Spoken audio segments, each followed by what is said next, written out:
Shalom Bapak Ibu Saudara yang dikasihi oleh Tuhan. Kali ini kita akan melihat dari Kejadian pasal 21 ayat 1 sampai ayat yang ke-7. Namun sebelumnya kita berdoa terlebih dahulu. Mari kita berdoa. Bapa Surgawi, terima kasih Tuhan. Kami mau mendengarkan firman-Mu.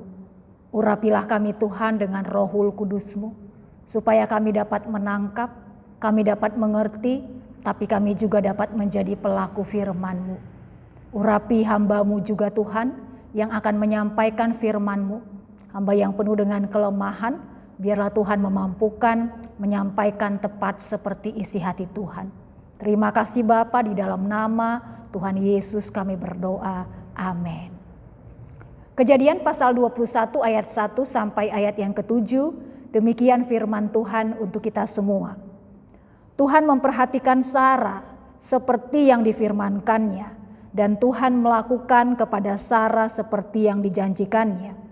Maka mengandunglah Sarah, lalu ia melahirkan seorang anak laki-laki bagi Abraham dalam masa tuanya, pada waktu yang telah ditetapkan sesuai dengan firman Allah kepadanya. Abraham menamai anaknya yang baru lahir itu Ishak, yang dilahirkan Sarah baginya. Kemudian Abraham menyunat Ishak anaknya itu ketika berumur 8 hari seperti yang diperintahkan Allah kepadanya. Adapun Abraham berumur 100 tahun ketika Ishak anaknya lahir baginya. Berkatalah Sarah, Allah telah membuat aku tertawa. Setiap orang yang mendengarnya akan tertawa karena aku. Lagi katanya, siapakah tadinya yang dapat mengatakan kepada Abraham, Sarah menyusui anak? Namun aku telah melahirkan seorang anak laki-laki baginya pada masa tuanya. Amin. Saudara, baru-baru ini sebuah lembaga survei internasional, mereka merilis suatu data penelitian. Penelitian apa saudara? Rata-rata IQ orang-orang dari seluruh dunia. Bagaimana dengan Indonesia? Saya cukup kaget saudara, kenapa? Karena rata-rata IQ orang Indonesia dari temuan itu sebesar 78,49. Saudara, ini menempatkan negara kita di urutan 130 dari 199 negara. Dan mengejutkan lagi, kita urutan paling rendah di Asia Tenggara, saudara. Apa penyebabnya? Banyak saudara, tapi salah satunya karena literasi kita sangat buruk. Orang-orang Indonesia gak suka membaca. Kita saudara lebih suka main TikTok. Saudara, bulan Agustus 2024 lalu dilaporkan negara kita Indonesia ini menjadi pengguna TikTok paling banyak di dunia. Juara satunya saudara. Saudara, mengapa kita suka banget nonton TikTok? Karena kita semuanya bisa dapat semuanya dengan mudah. Tinggal scroll apa yang kita mau, segera kita dapatkan di sana saudara.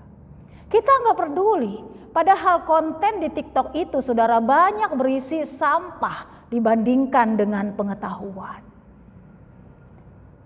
Bagaimana membaca? Kita malas membaca, karena membaca itu perlu waktu.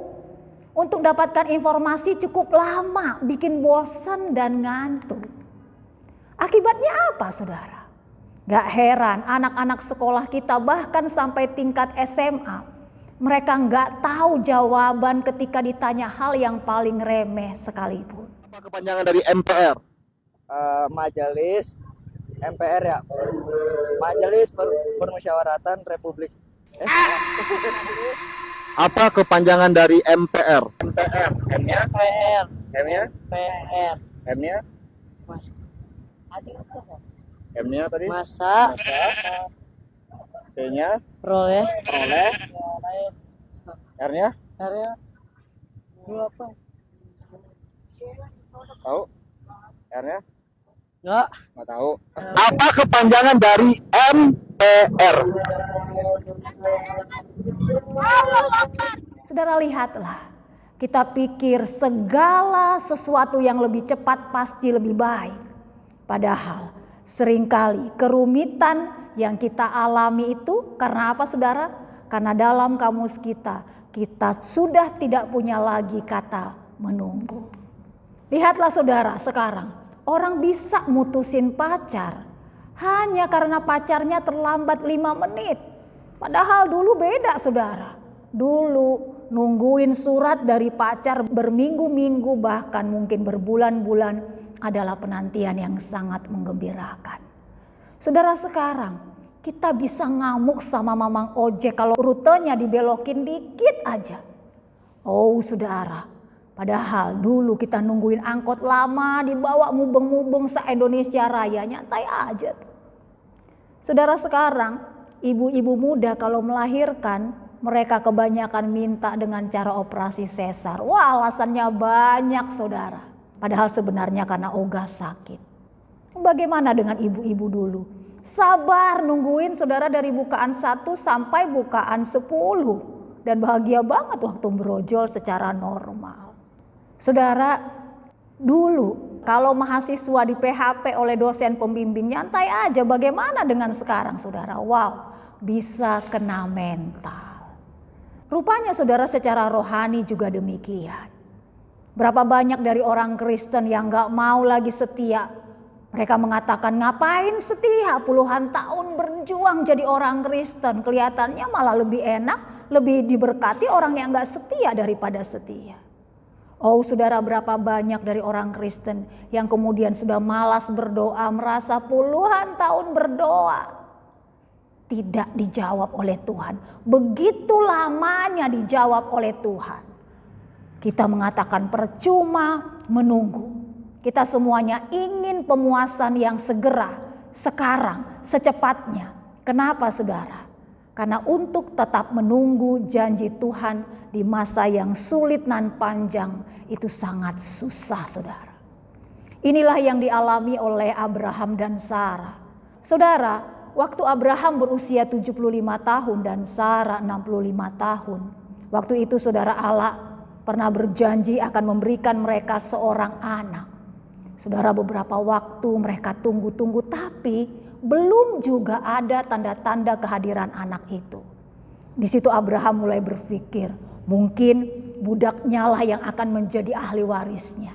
Tapi Tuhan kembali menegaskan janjinya kepada Abraham. Dikatakan saudara, orang ini tidak akan menjadi ahli warismu, melainkan anak kandungmu dialah yang akan menjadi ahli warismu. Saudara, tapi puluhan tahun berlalu, tidak ada tanda-tanda seorang bayi pun yang lahir. Usia mereka saudara sudah semakin tua, makin mustahil punya anak. Saudara, mungkin entah sudah berapa kali Sarah menjerit tengah malam dari ruang tempat tidurnya, dari tendanya saudara. Dia menjerit, Tuhan, mengapa engkau memberikan janji kepada kami, memberikan harapan untuk kemudian menghancurkan hati kami. Saudaraku, mungkin pada waktu itu Sarah menunggu-nunggu Tuhan bertindak. Tetapi tidak terjadi apa-apa. Saudara, sampai saat itu mungkin bagi Abraham dan Sarah, sekarang Tuhan dari langit seperti mengejek harapan mereka. Di tengah kekecewaan yang semakin memuncak, saudara, apa yang dilakukan oleh Sarah? Saudara, Sarah menyuruh Abraham untuk tidur dengan budaknya Hagar. Dikatakan, engkau tahu Tuhan tidak memberi aku melahirkan anak. Karena itu baiklah hampiri hambaku itu.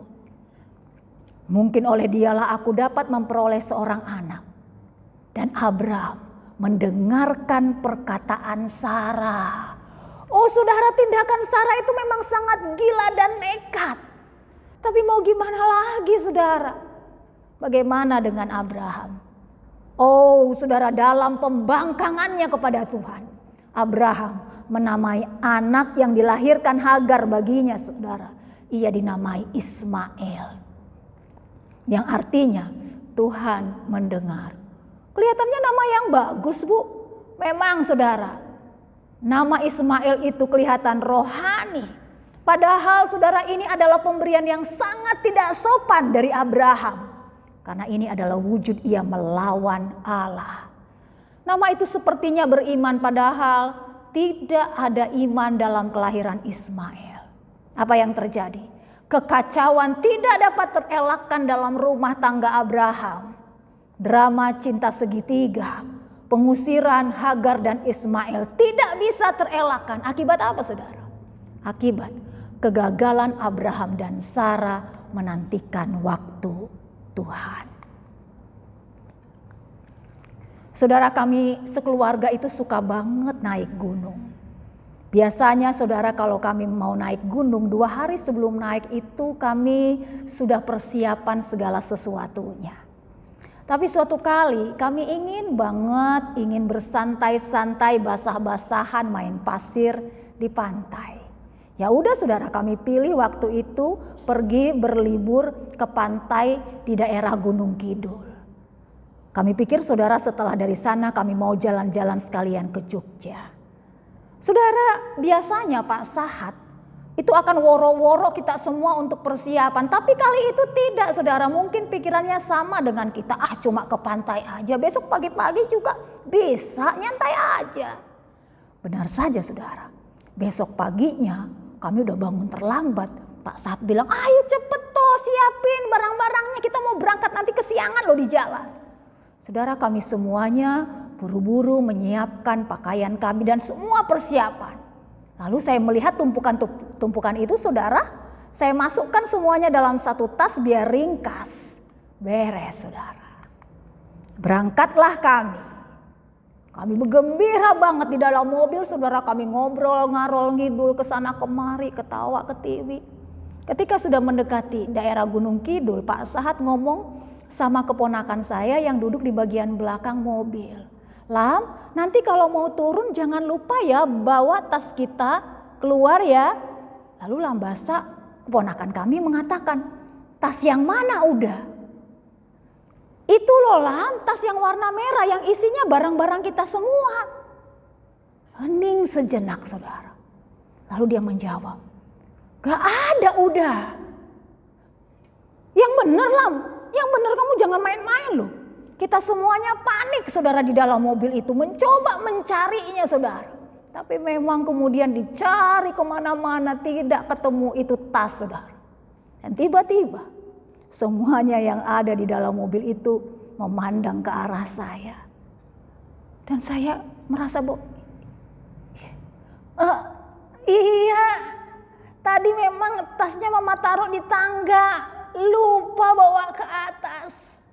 Oh saudara, akibat buru-buru terpaksalah saudara kami menahan basah-basahan. Ketika selesai bermain dari pantai di Gunung Kidul itu, basah-basahan saudara sampai ke Jogja. Saudara, tapi itu menurut saya belum seberapa dibandingkan dengan peristiwa berikut ini.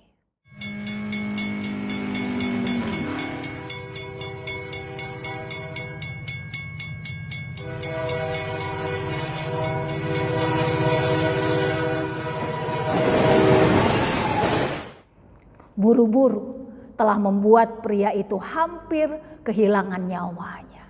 Saudara lihatlah, buru-buru rupanya adalah awal dari semua kecemasan dan munculnya masalah. Saudara, sebagai orang Kristen, menunggu jawaban Tuhan telah menjadi bagian dari hidupmu dan hidupku. Ada yang nunggunya hanya sebentar, tapi ada yang nunggunya harus lama saudara. Yang penting yang harus engkau dan saya tahu bahwa Tuhan kita, Dia tidak pernah terburu-buru mewujudkan rencananya. Saudara, Tuhan, Dia menetapkan kita harus menunggu waktu Tuhan, waktunya saudara. Kenapa?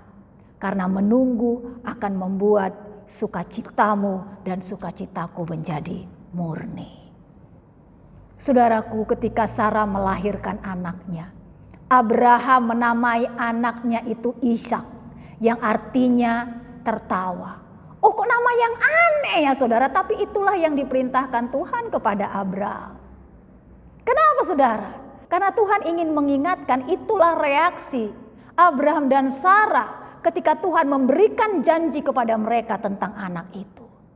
Dikatakan saudara, lalu tertunduklah Abraham dan tertawa serta berkata dalam hatinya, Mungkinkah bagi seorang yang berumur 100 tahun dilahirkan seorang anak? Jadi tertawalah Sarah dalam hatinya. Katanya, akan berahikah aku setelah aku sudah layu sedangkan tuanku sudah tua?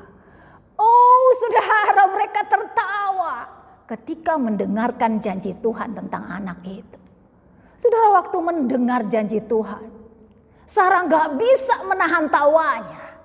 Tapi tawanya kali itu adalah tawa dalam kepahitan jiwa. Tawa dalam nada getir. Saudara, mengapa?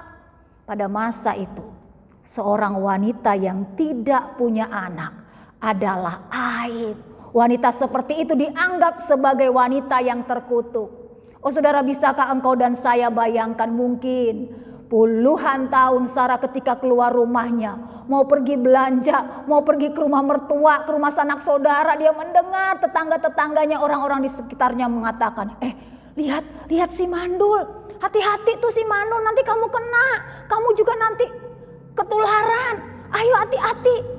Bayangkan saudara, puluhan tahun terngiang-ngiang di telinga Sarah, hujatan orang, bully orang, si Mandul kepada dirinya. Saudara, itulah sebabnya kelahiran Ishak mendatangkan sukacita yang besar. Dikatakan saudara, berkatalah Sarah, Allah telah membuat aku tertawa. Setiap orang yang mendengarnya akan tertawa karena aku. Oh saudara, saat Sarah menggendong bayi Ishak, tawanya berubah saudara. Tawanya yang dulunya sinis berubah menjadi tawa sukacita yang murni. Kok bisa? Karena Ishak adalah lambang dari apa yang hanya dapat dilakukan oleh Tuhan. Saudara, pada waktu itu Abraham sudah berumur 100 tahun, Sarah 90 tahun ketika Ishak lahir. Kalau usia 75 dan 65 saja sudah mustahil saudara, apalagi usia 100 dan 90.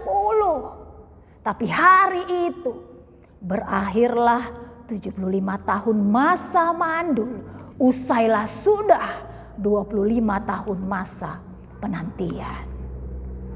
Saudara, lihatlah ini.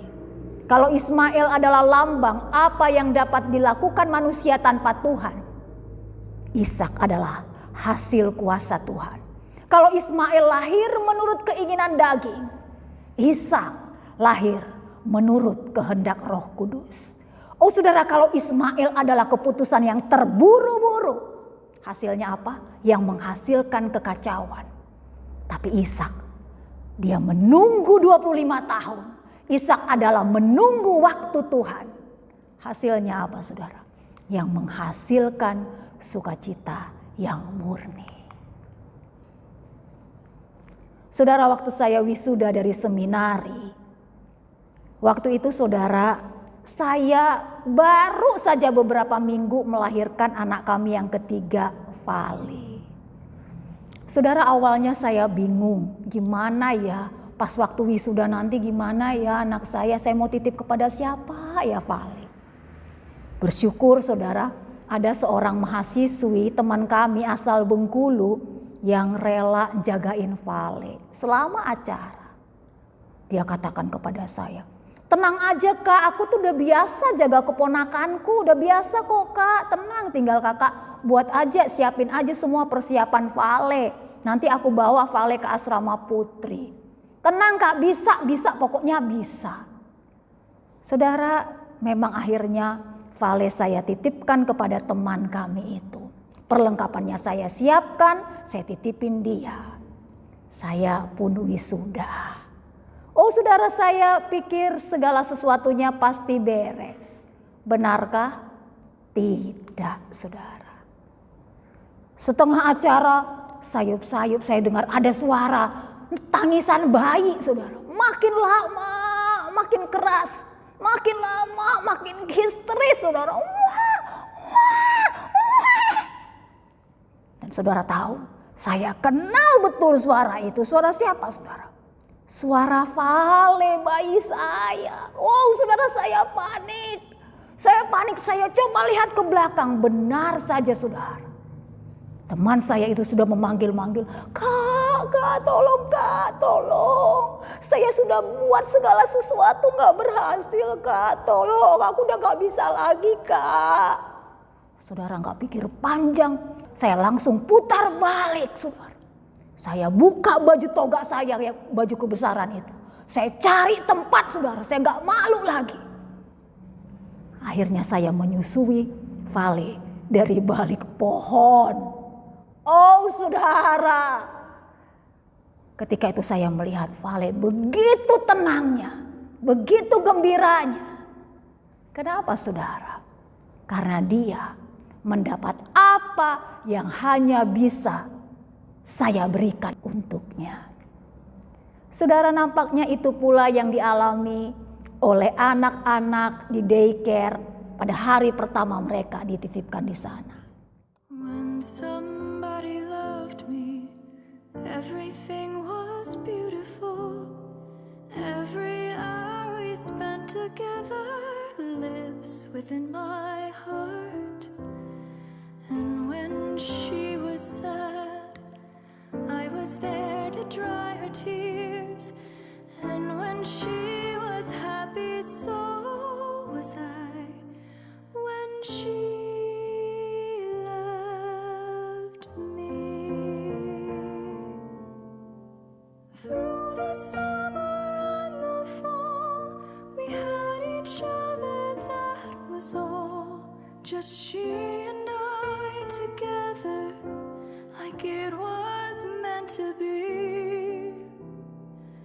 And when she was lonely, I was there to comfort her. Saudara, lihatlah bagaimana sukacita anak-anak itu ketika bertemu, dijemput oleh orang tuanya. Kenapa mereka bersukacita saudara? Karena mereka mendapat apa yang hanya bisa diberikan orang tuanya bagi mereka. Saudaraku, mungkin engkau sudah bertahun-tahun meminta sesuatu kepada Tuhan, tapi sepertinya Dia belum mengabulkannya. Oh saudara, mungkin bertahun-tahun engkau sedang mendoakan anak-anakmu agar bertobat, tapi kelihatannya saudara belum ada tanda-tanda mereka bertobat. Saudaraku, mungkin bertahun-tahun engkau menunggu Tuhan memberikan jodoh bagimu, tapi mungkin sepertinya masih jauh saudara. Mungkin bertahun-tahun engkau berharap suamimu mau ikut ibadah.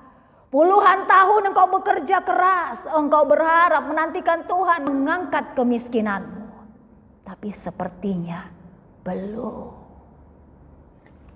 Saudaraku, mungkin engkau sedang menantikan begitu banyak harapan dan doamu kepada Tuhan, tapi belum juga. Dengar, Tuhan memintaku bersabar menunggu waktunya Tuhan. Kenapa saudara? Supaya ketika engkau dan saya menerimanya, engkau dan saya tahu bahwa itu adalah sesuatu yang hanya dapat dilakukan oleh Tuhan bagimu dan bagiku. Namun ketahuilah ini saudara, memang meskipun banyak dari apa yang dijanjikan Tuhan belum terjadi dalam hidupmu dan hidupku, bahkan mungkin sampai meninggal pun kita belum mendapatkannya. Saudaraku, dengar ini bahwa tujuan Tuhan bagimu dan bagiku tidak akan pernah tertunda. Tidak bisa dibatalkan oleh apapun. Apa yang dijanjikannya bagimu dan bagiku pasti digenapi. Apa jaminannya saudara? Yesus Tuhan kita. Dialah jaminan kepastian bahwa segala sesuatu diberikan tepat pada waktunya bagimu dan bagiku. Apa jaminannya saudara? Yesus itulah jaminan pasti digenapi. Saudaraku, sebenarnya janji terbesar bagimu dan bagiku bukanlah tentang anak, bukanlah tentang jodoh, bukanlah tentang karir, bukanlah tentang jabatan, bukan saudara. Janji terbesar bagimu dan bagiku, apa itu saudara? bahwa Allah dia mengutus Yesus anaknya sendiri yang lahir dari pasangan yang sederhana dengan cara yang mustahil. Dia harus mati disalibkan. Untuk apa? Untuk membebaskanmu dan membebaskanku dari kuasa dosa dan kematian. Dikatakan saudara, dia tertikam oleh karena pemberontakan kita. Dia diremukkan oleh karena kejahatan kita. Ganjaran yang mendatangkan keselamatan bagi kita ditimpakan kepadanya. Dan oleh bilur-bilurnya kita menjadi sembuh. Oh, inilah janji terbesar bagimu dan bagiku. Kenapa saudara? Inilah sesuatu yang tidak bisa dilakukan oleh siapapun. Tapi hanya dapat dilakukan Tuhan Yesus bagimu dan bagiku. Saudara, sebab itu ketika engkau merasa bertahun-tahun surga sepertinya membisu, Tuhan diam dan bersembunyi, tidak menampakkan diri, tetaplah setia menantikan waktu Tuhan Yesus. Saudara, dia selalu menepati janjinya. Ketika engkau mulai mengalami keraguan, keluarlah dari rumah saudara. Lihatlah pelangi di langit. Saudara, ingatlah Ishak yang lahir dari pasangan Uzur. Saudara, ingatlah salib tua di suatu sore yang gelap di Yerusalem. Saudara, ingatlah makam yang kosong di pagi hari Paskah. Ingatlah begitu banyak janji Tuhan yang sudah digenapi di dalam hidupmu dan hidupku. Saudaraku, ketika engkau sudah hampir menyerah dalam penantian, coba lagi. Coba lagi saudaraku menjalaninya bersama dengan Yesus. Karena pertolongannya selalu pasti dengan cara yang tidak tertebak, bahkan seringkali dengan kejutan-kejutan yang akan membuatmu dan membuatku tertawa terbahak-bahak dalam sukacita. Amin. Mari kita berdoa. Bapa Surgawi, terima kasih untuk firman. Bahwa Engkau memiliki waktumu sendiri bagi tiap kami masing-masing. Tapi di dalam kedagingan kami harus jujur. Sulit bagi kami untuk menunggu apalagi di musim-musim kesulitan. Kami berdoa, berikanlah kami iman. Berikanlah kami kekuatan, hikmat untuk berjalan kembali dengan setia menunggu waktu Tuhan. Ada banyak yang didoakan, ada banyak yang dinantikan, ada banyak yang diharapkan. Biarlah selama itu kami sungguh dipenuhi oleh hikmat Tuhan. Dan kami menunggu waktu Tuhan yang terbaik bagi kami. Karena kami yakin waktumu adalah waktu yang terbaik buat kami. Terima kasih Tuhan untuk firman-Mu. Di dalam nama Tuhan Yesus kami berdoa. Amin.